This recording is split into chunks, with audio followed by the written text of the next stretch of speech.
va vous faire découvrir aujourd'hui donc un artiste intéressant et important dans cette nouvelle génération de sculpteurs, donc Pierre-Marie Lejeune. Dans la région, j'ai réussi à le faire connaître, donc on l'a vu avec différentes expositions importantes, notamment dans le cadre de l'Arsenal, avec des achats également même locaux, on va dire, donc le temps du côté privé que du côté municipal, puisqu'il y a une très belle sculpture de Pierre-Marie qui orne la place Saint-Martin à Metz. C'est un personnage singulier dans sa sculpture par ses formes.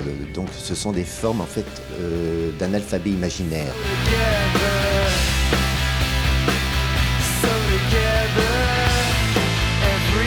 Cette toile représente en fait quatre sculptures donc, qui avaient été exposées en 2005, oui c'était 2005, sur la place d'Armes à Metz. Donc c'était une étude qui avait été faite, donc il avait fait, et il y en a eu 5 de présentées, et la 5e n'était pas aboutie.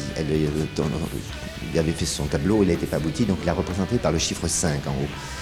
Mais ce qui est intéressant aussi, c'est que ces formes souvent sont apposées avec des miroirs, comme on l'a sur cette sculpture-là. Donc on a cet effet où on se retrouve soi-même en fait dans la sculpture, on s'intègre dans le lettrage, on s'intègre dans son œuvre. Donc c'est une œuvre qui est très partagée. On a cette notion de grande dimension.